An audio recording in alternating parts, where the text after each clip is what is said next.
Hola a todas, hola a todos, bienvenidas y bienvenidos a la clase. Espero que estén muy bien, cuidándose junto con sus familias. Por mi lado, bueno, todo bien por acá. Algo de frío nomás. Bien, bueno, estamos en la clase de mundo natural. No nos habíamos visto hace un rato. Sin embargo, yo les he publicado hartos recursos en el aula virtual. Y la verdad es que me gustaría destinar este encuentro justamente a conversar o a discutir en torno a lo que han podido trabajar en ese entorno con esos materiales, digamos, con esos recursos, el taller o los cuestionarios y especialmente el laboratorio virtual. Eh, Así que me gustaría preguntarles, partir preguntándoles, bueno, cómo están y cómo les ha ido con esos trabajos, con esas tareas.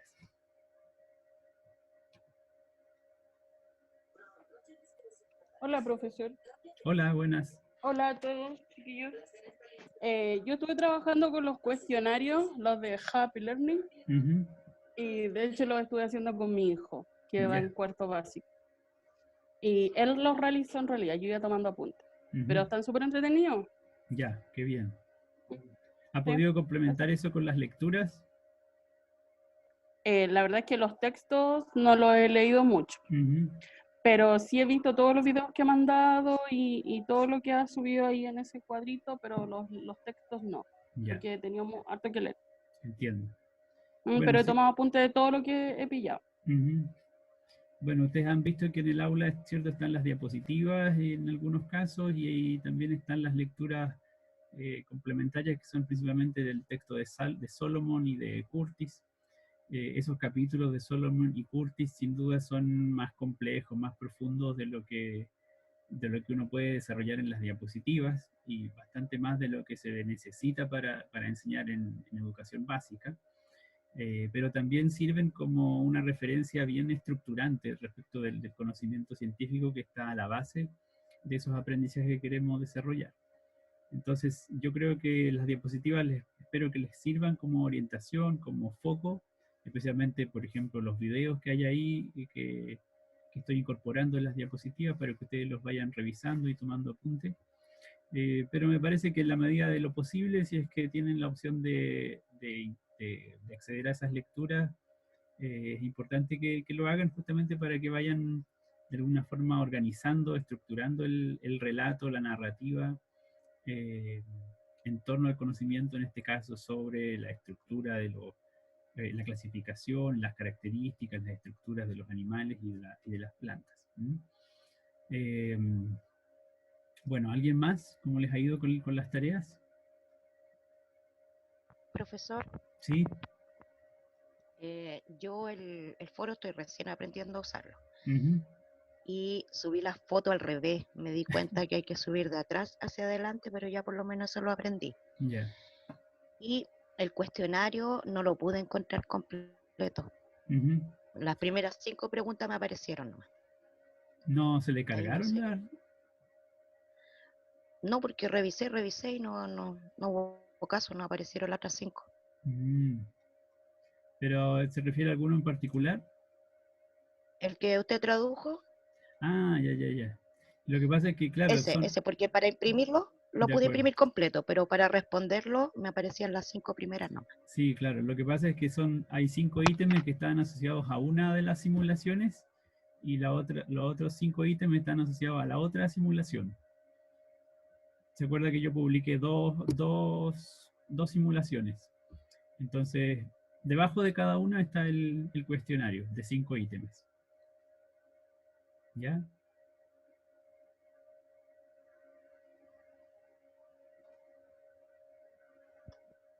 Ahí sí, busqué en uno solo. Eso fue. Ya. Bien, ¿alguien más? Comentarios, preguntas, dudas, interrogantes sobre los contenidos del aula virtual. Profe, lo que pasa es que entré a como esa superficie que usted enseñaba que por ejemplo, yo entré ahí y había como una flor y había que poner como las partes de la flor. ¿Ya? Me salía que, yo creo que las partes, pero no me sabía si estaba bien o si estaba mal, o se me había equivocado o no. Ah. Veamos.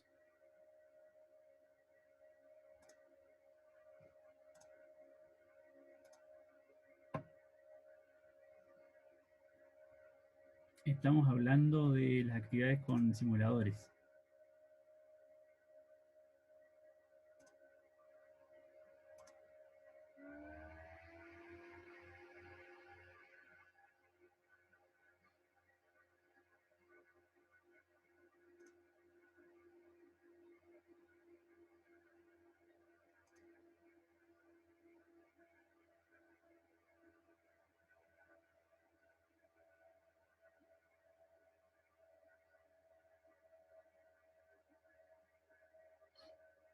¿Te refieres a este ejercicio, el que está en esta simulación?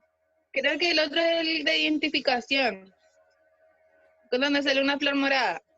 ¿En ese? Ese, que siempre dice que está correcto, pero no sé si estaba bien o si estaba mal, o cómo se avanza, o si hay algo para avanzar. Ah, ya, no, en este ejercicio es bien básico, digamos, es solamente, es la única lámina que nos permite realizar la identificación de las partes de la flor. No hay Sí, por que... ejemplo, decía el tema del ovario. Entonces yo decía, ¿dónde está el bendito ovario? Porque como que se junta con el destilo, creo que se llama. No sé cómo se llama. Claro, sí. Bueno, el ovario justamente es la estructura interna donde están los óvulos. Los óvulos son estas esferas blancas representadas en esta imagen. Por lo tanto, el ovario es esta parte que es la parte inferior del estigma. Aquí deberíamos colocar ovario. Ah, entonces sí estaba bien, porque yo me estaba haciendo como que no sabía dónde exactamente estaba el ovario, porque se confundía con el otro. De acuerdo. Sí, efectivamente, digamos, es una única estructura el interior de la flor, solo que en la parte inferior hay digamos, una especie de cámara más amplia donde se ubican o se posicionan o se desarrollan más bien los óvulos. Y en relación a las correctas o incorrectas, este es el único indicador que tenemos. 2 correctas de 10. Estamos avanzando bien. En cambio, si yo coloco, por ejemplo, pétalo aquí, no subieron las correctas y está en color un poquito más oscuro el pétalo. Porque claramente ahí está el truco. Pero soy una pregunta, ¿todo esto va a entrar a la prueba? Efectivamente, yo lo que tenía publicado en el aula virtual es que hoy día corresponde una evaluación y es la evaluación de la primera unidad. En el caso de esta unidad yo había considerado especialmente un instrumento, digamos, escrito.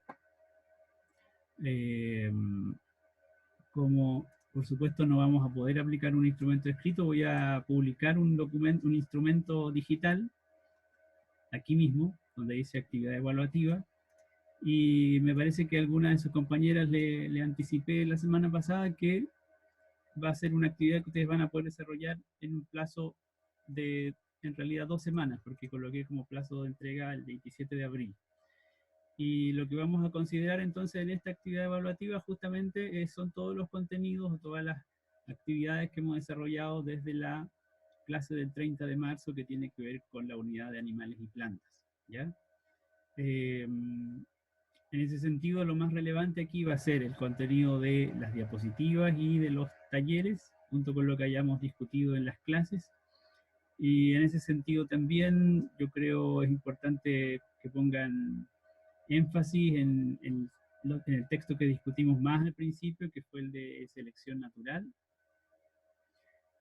Y luego mi sugerencia es que hagan una revisión de todos modos de los capítulos de Curtis y Solomon que están indicados. Pueden hacer en este caso una lectura mucho más, digamos, selectiva, no es necesario que sea muy profunda, pero sí es importante que vayan siguiendo este relato, el relato de estos capítulos, ¿de acuerdo?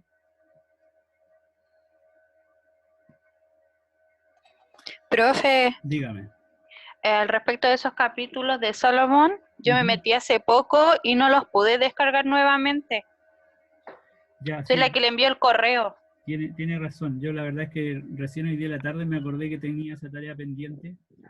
Entonces lo que tengo que hacer es publicarles aparte los capítulos para que sea más fácil de descargar el archivo. Porque el texto de Solomon está publicado como un solo libro grande y son hartos megas. Entonces se demora en descargar. Pero justamente hoy día estuve imprimiendo la selección de capítulos para publicarlo. Lo voy a hacer, me comprometo a hacerlo de inmediato, ¿ya? Ya, muchas gracias, profe. Para que sea más fácil. Gracias. De todos modos, por supuesto, recomendación general, en la medida en que no haya dificultades para acceder a los textos, no los acumulen, porque evidentemente en la medida que tengan que leer más capítulos o revisar más capítulos, se hace más agobiante la tarea. Piensen que vamos a seguir con el programa del curso y las referencias bibliográficas siguen apareciendo, ¿ya?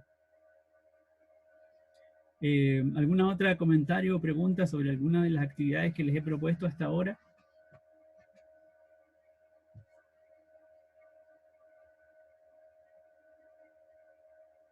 Profe, Dígame. ¿me escucha? Sí. Ya.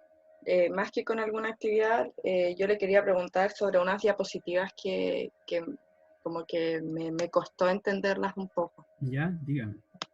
Es que la estaba buscando. Que es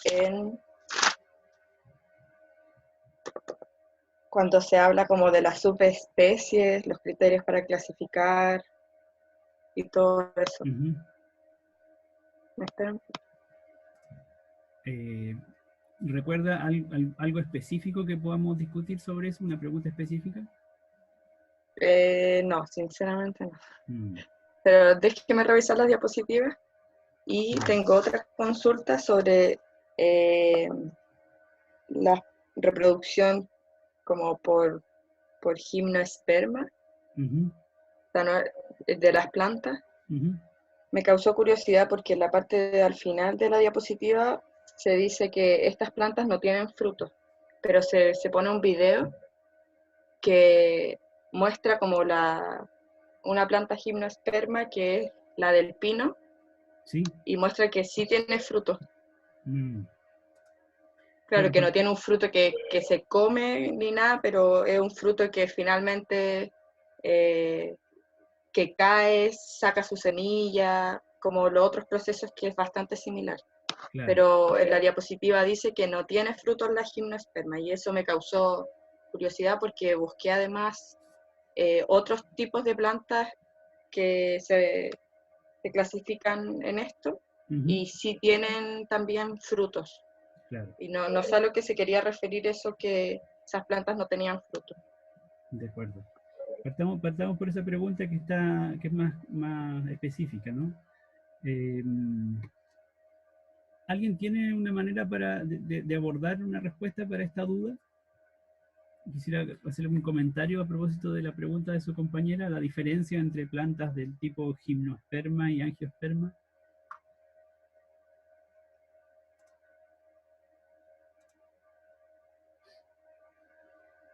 Bueno, la compañera menciona justamente el rasgo distintivo de estos dos tipos de plantas.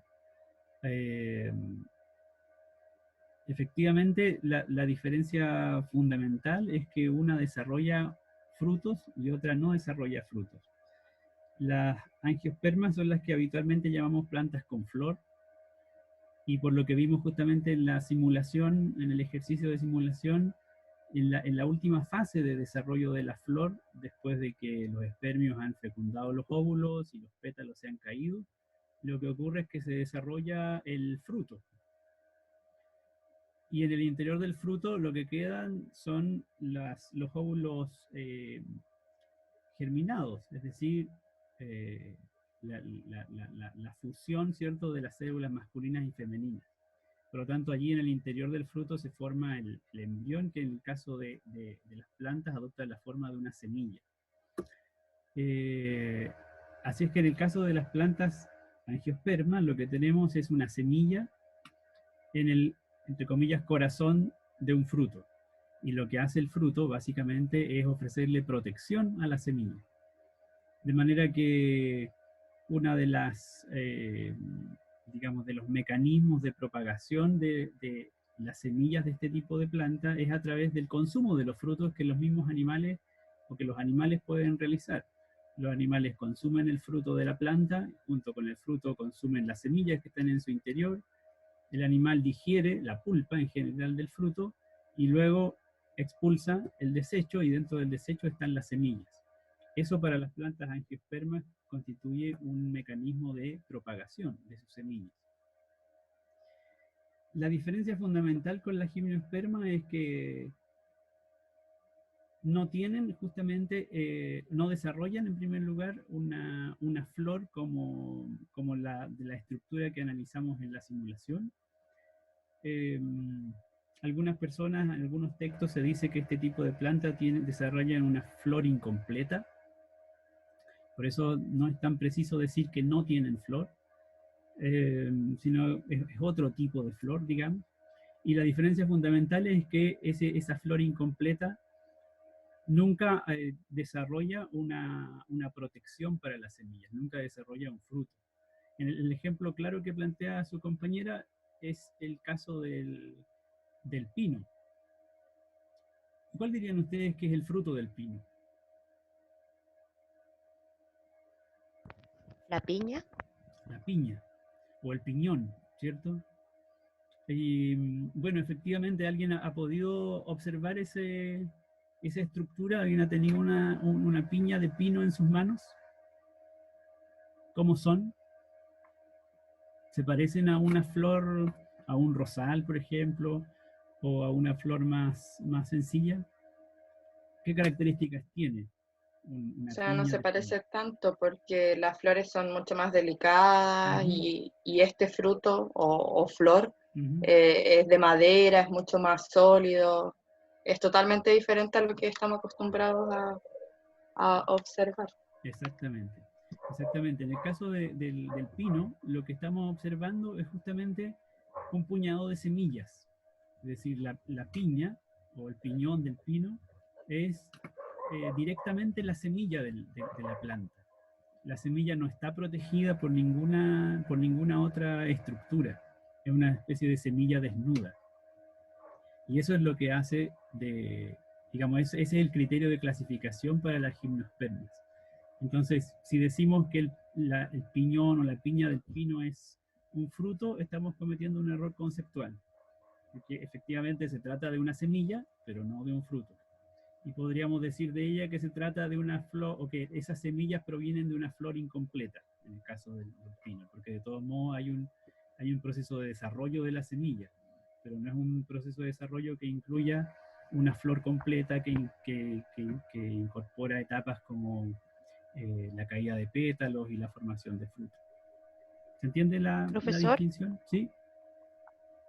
Pero ahí hablaba también que la semilla gimnosperma de la flor del pino tenía dos flores, masculina y femenina. ¿Eso qué es una característica de la semilla? Claro, como les digo, es o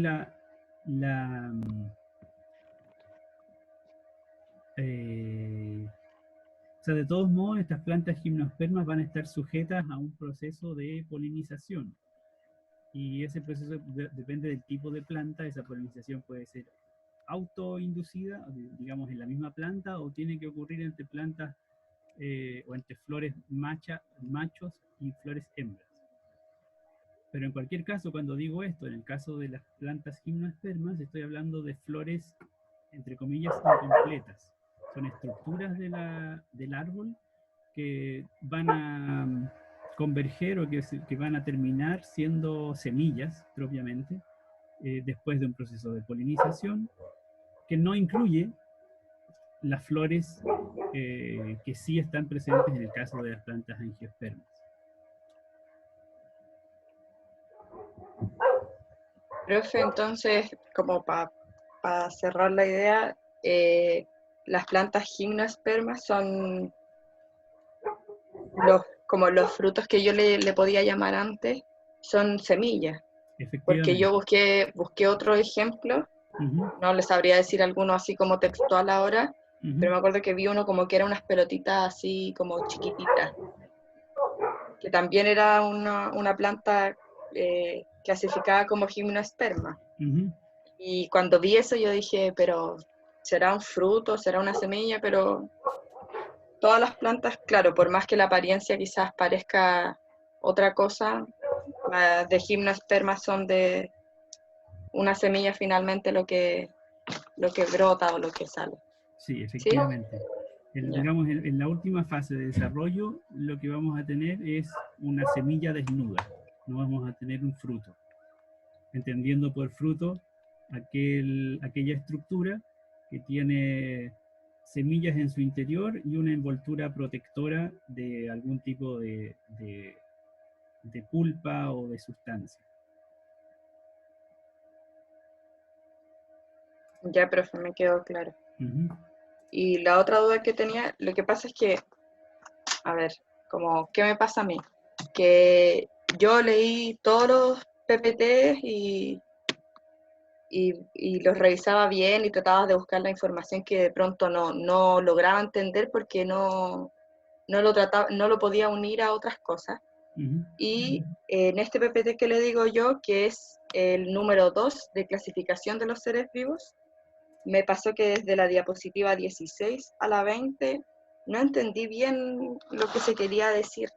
No entendí si efectivamente usted solamente quería que entendiéramos, por ejemplo, el sistema taxonómico de clasificación, porque hay diferentes, en esas diapositivas que yo le nombro, hay diferentes criterios de clasificación.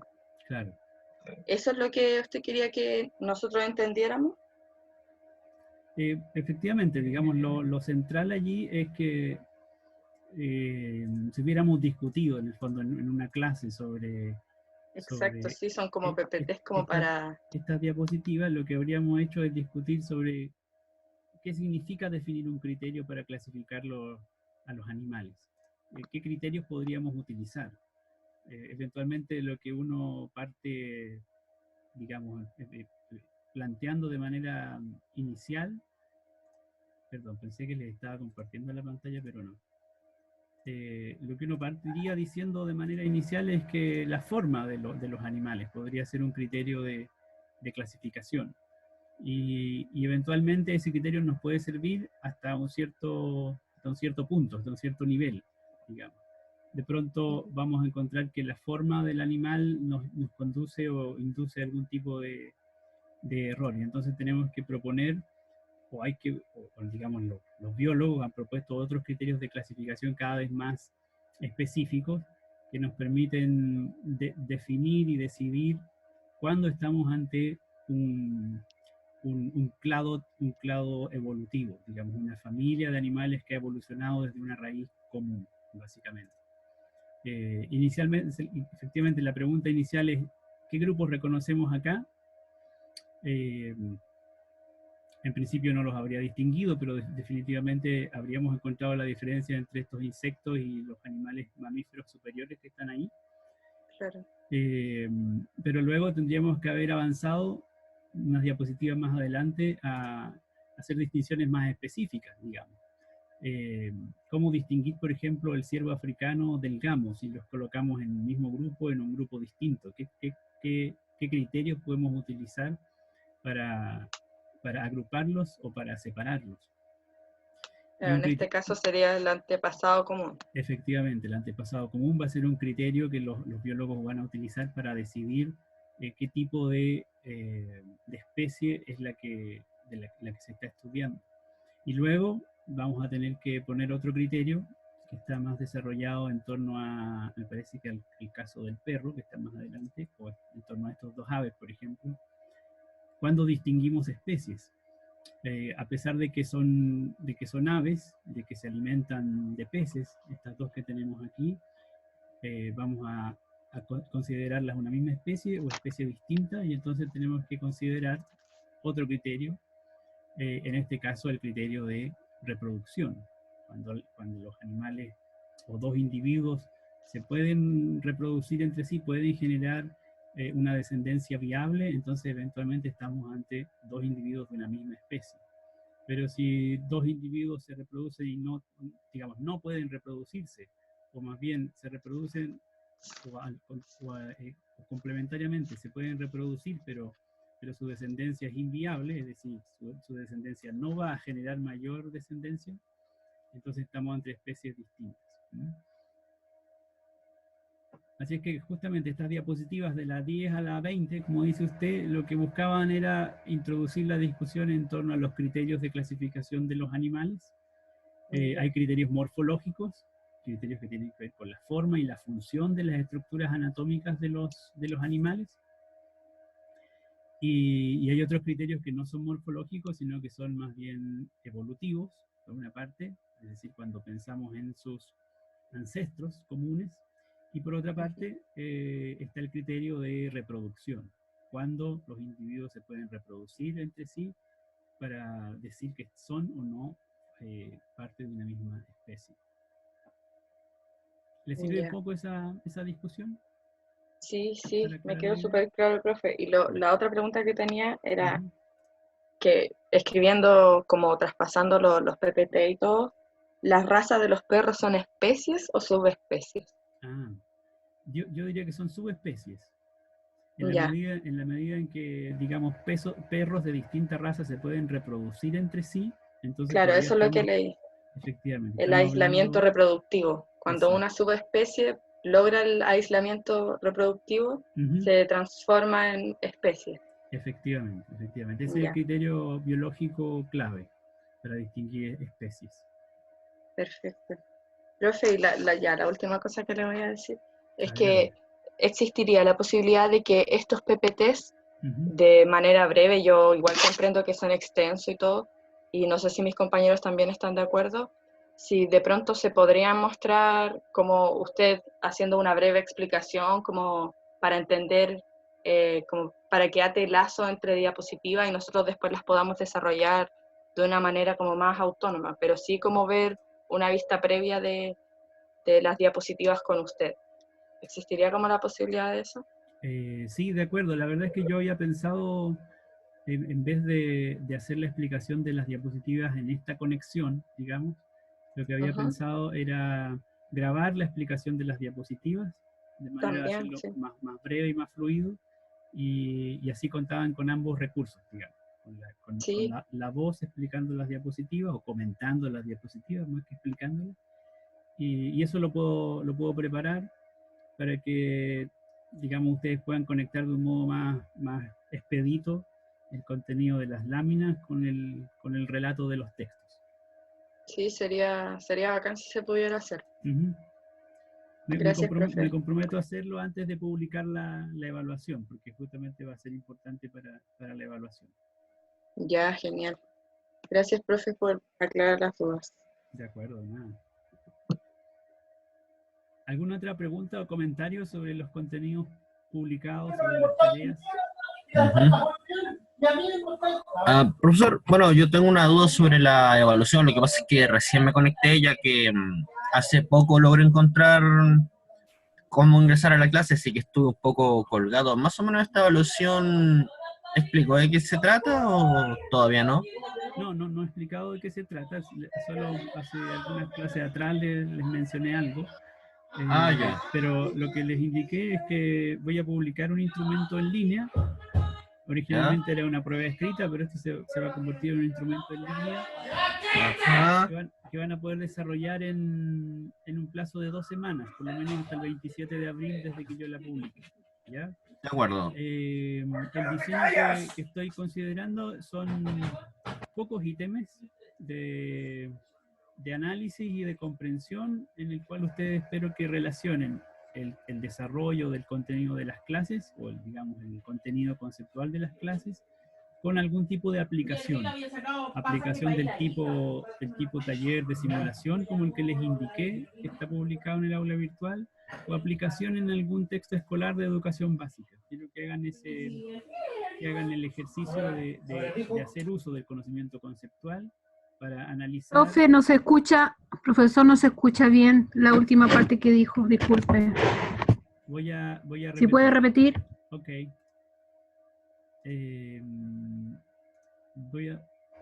subir un poquito el volumen de mi micrófono. Cuidado.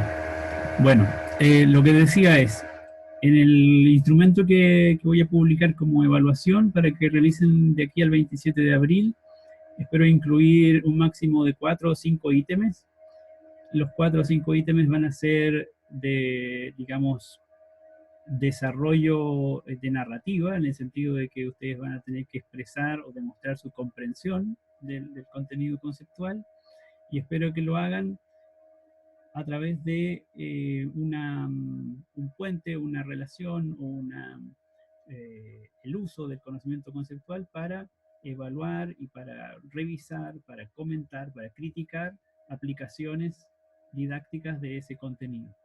Estoy pensando en aplicaciones del tipo taller de simulación, como el que les publiqué en el aula virtual, o recursos didácticos que están disponibles en algunos textos escolares, ¿ya? Digamos, el estímulo va a ser la aplicación, y ustedes van a hacer uso del contenido conceptual para reflexionar en torno a esa aplicación. Profe, una pregunta. Dígame, Natalia. Disculpe lo ignorante. Es que lo que pasa es que haciendo el taller ese de que había que como distribuir los animales si eran extranjeros, mamíferos, y todo eso, me quedó la duda con el perro. Porque no salía nada en internet ni nada de si era a mamífero y todo eso, si era extranjero, nacional. Ya. Natalia, déjeme dejar pendiente la respuesta porque se nos va a acabar la grabación en 30 segundos. Entonces voy a pausar esta reunión, la desconectamos y nos volvemos a enlazar a través del mismo link. ¿De acuerdo? Bueno, profe. Ok. Nos vemos en un minuto en la nueva conexión.